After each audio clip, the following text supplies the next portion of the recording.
All right, guys, welcome in here on a Monday Fun Day. It is January the 27th as we look to make heads or tails here of a crazy weekend in college hoops. He is Ralph Michaels and, of course, WagerTalk.com. Very light card here tonight, guys. A couple of games in here that we'll go over, featured games, but wild weekend, of course, in college hoops, Ralph, and it's just one of those it's just one of those years right now. Left is right, right is left, up is down. It's you got to love college basketball with no really great teams in it. Yeah, when your best teams in the country, probably Kansas and Duke, have 3 losses. Baylor, Gonzaga in the mix, obviously. But, take a look. Not that a 1-point dog is an upset, but there were, on Saturday, when we showed the upset, there were 29 upsets of dogs or 2.5 or more. Yep. And there were 44 dogs that won outright, be it a dog of 1 point or more, but 44 dogs won on Saturday. So it just shows you that perhaps college basketball has achieved what the NFL was looking for, parity. Yeah, and that's exactly it. And we kept hearing about one and dones and all of this crap and everything else. And oh no, well, the rich ain't getting richer, Ralph. It just seems that the wealth is being spread around a little bit more evenly because it really was. And I mean, look at Cal. Who is Cal beating here in this year? Cal's one of the worst teams in the Pac-12, and then all of a sudden, boom. Thanks very much, Stanford, for showing up. Like, you got to be kidding me. Well, again, at least with Cal, I have an explanation. Remember, they beat the Washingtons last week at home, and they have Mark Fox in his first year. So, I think Cal is a team where at least I can understand they're getting better with a good coach who's getting the team to play up to a level that they haven't in the past. So, it's the teams with the multi-year coaches that you can't understand why they're playing so bad. Yeah. And Maryland with a ridiculous come-from-behind win. They were a dog in that in Indiana. Indiana had only lost 1 game going into that, Ralph, at home. And voila, when you know it, they had a really great first half, and then Maryland just chipped away in the second half and was able to pull out. Yeah, Maryland is the better team, but with the Big Ten, I don't know how much are we adding for home road dichotomies, as bad as some are playing. And, while we talked about all those upsets on Saturday, you see that the biggest upsets were, there were only 2 double-digit upsets. So It wasn't a huge card of the big dogs, but it's all these teams grouped in the middle playing their 3rd or 4th conference road games that, you're playing well. I mean, Wilmington was a team we joked about that lost to Cleveland State earlier this year. So, all of a sudden they come and pull a 13-point road upset. Yeah, and some of these covers here, Ralph, were just crazy. Boise State and Fresno covering by 34. App State, Coastal Carolina, 26.5. USC, Oregon State was another one, 23.5. You start seeing these numbers and you're going, wow, these were blowout specials in the making. Yeah, well, I mean, the one, if you look down to Sunday, that stands out to me is, Evansville covered by 10.5. They still lost the game. Yep. But that's that Evansville team that has lost 8 straight and looked like they were going to lose every game by 30 or more, with the firing of McCarthy now and the interim in. So, at some point they're going to turn it around a little bit, like we saw North Carolina, last week get a win. That when you're that bad, the line gets adjusted to you, teams start looking past you, and if you have a decent game, you can pull the upset or make the top of the ATS covers by even losing by 2. Yeah. The Michigan State, of course, Minnesota, another one too, 15 points there. Michigan State, were they going to be able to win on the road? Minnesota's been good at home, but they weren't very good there against Michigan State there, Ralph, as they covered by 15.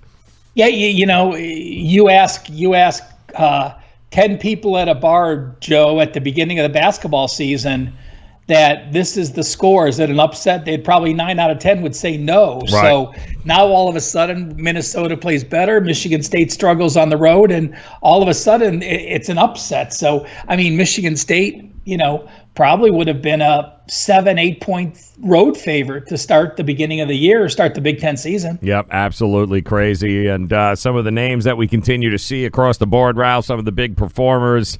Some of these schools, although Akron over the weekend, Lauren Jackson, how about that? 35, 2-5-2 for him against Ohio there, and in the win, and Akron taking care of business. North Carolina Century, Jabiri Blount, we've talked about him before, but, it's the Chris Duartes of the world that here they go again, and Jalen Smith, here we go again.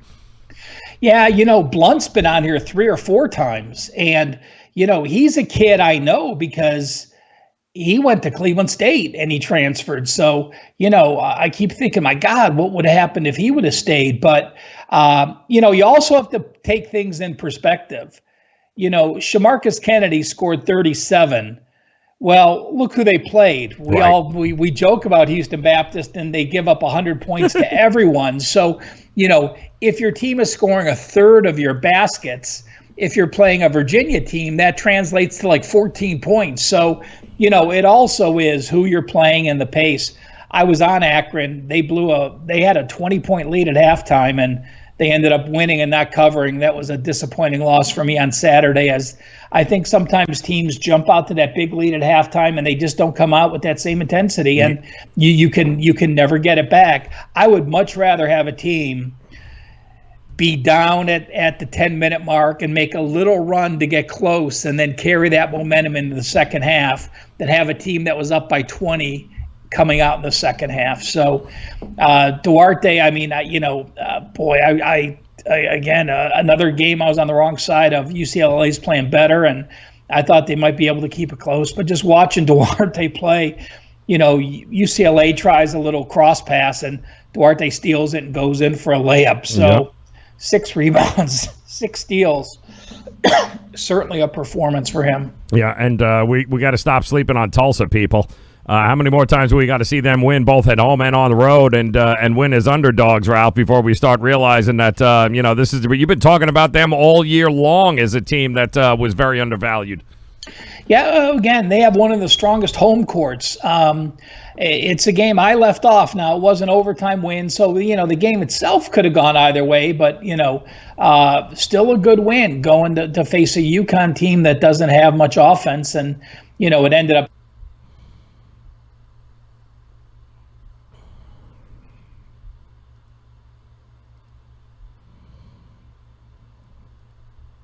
Mm-hmm.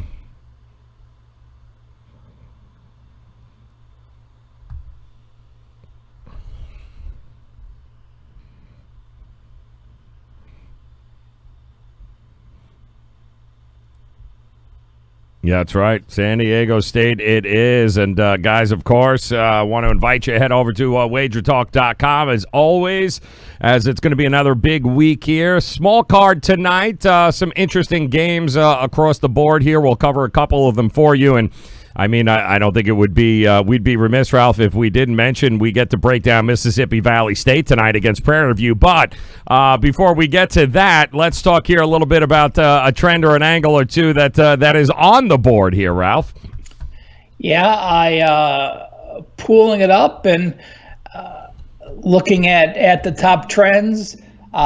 North Carolina AT&T is in that New Orleans and Houston Baptist range now, where they've had 11 straight over-unders going back. And Bethune-Cookman, again, another one of those MEAC teams, 11-1 over-under. Northern Colorado on the road, 3-15 over-under.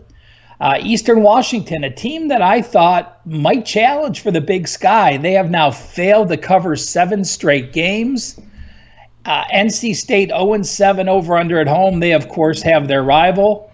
And, let me find one that's, Oklahoma State. We're going to talk about them in a minute, Joe. They're now 1-7 ATS at home.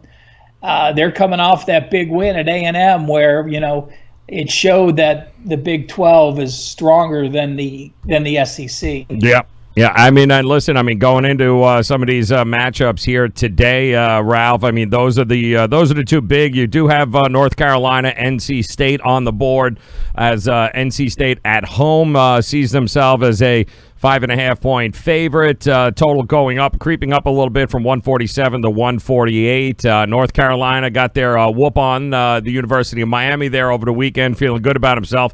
Is it enough? I don't know, to go into NC State, who has struggled a little bit. Had a barn burner there against Georgia Tech that they ended up on the losing side of.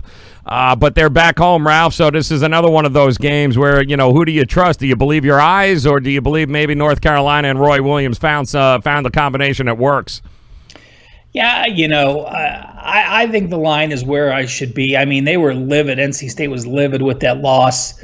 But, we've also seen North Carolina, listen, it's not as if though they have 1- and 2-star recruits playing behind those guys. And, you give them practice time and you give them court time, and they're going to improve as well. Yep. Yeah. And of course, the two big games on the card here tonight, you mentioned one of them, Kansas, Oklahoma State here, Ralph, and this is a game that opened up with Kansas as a really big favorite in Stillwater. There opened up at 9, but that didn't last long. It's down to 7. The total keeps creeping up, 132.5. I'm seeing 136 now across the board. Kansas going to be lacking on depth here. We know with the suspensions and whatnot, they are going to be a little bit thin. It wasn't a problem against Kansas State. Will it be a problem to cover a 7-point favorite on the road against Oklahoma State, in your opinion? Well, this is just a system I'm going to share, and obviously the line is where it is because of the suspensions. Mm-hmm. But again, just like we've talked about, they have other kids behind them, and they have depth. Going all the way back to 2016, it's been about 700 games now, Joe. When you have a top 10 team against an unranked team, either as a dog or laying up to 11 points. Okay. So you just have the better team, obviously, a ranked top 10 team, either as a dog or a favorite of up to 11. Again, since 2016, it's hit 60.5%. So, again, it's not going to say, wow, it's an 80% angle, but when you have an elite team like that in that situation where it's a very winnable game, they've covered 60.5%. Again, going back to 2016. Right. So, all right. So it's an interesting game there tonight, guys. It just depends on how much do you trust Oklahoma State to provide enough offense. They have played Kansas tough, over the last couple of years there. So do you trust them enough to put enough offense on there to keep this game within the 7 points, and maybe a little less defense on Kansas with all the suspensions, so maybe a little bit easier time for them? It's a tough game. But then again, so is Iowa traveling there to take on Wisconsin, which is another one of these games, Ralph, where Iowa's 14-5. They're 5-3 in the Big Ten. They're a game and a half behind Illinois and Michigan State, but they've won 4 games in a row. They're 4-0 in conference home games. They've got an average margin of victory of 15 points or more. I mean, nobody's playing better than Iowa right now.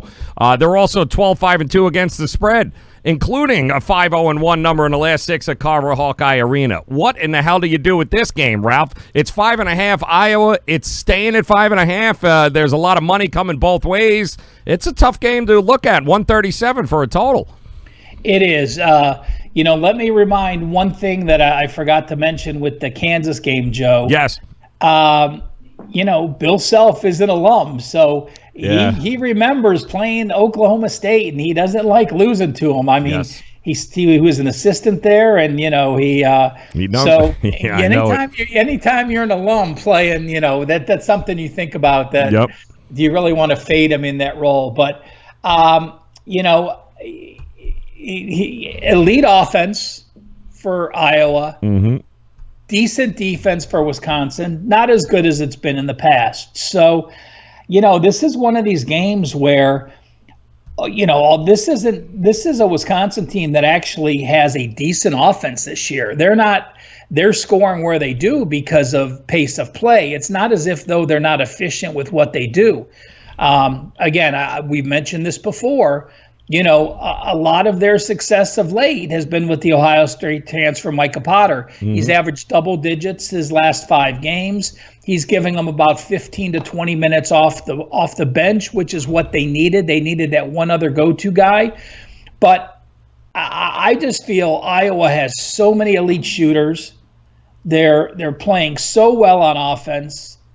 Their assist ratio to field goals made is incredible, where I think they can control the pace, and I think they can get to 70, which means 75 maybe even against Wisconsin. So do I think Wisconsin can get to that 60, mid-60s range? And I'm not so sure. So, that has me leaning with Iowa here.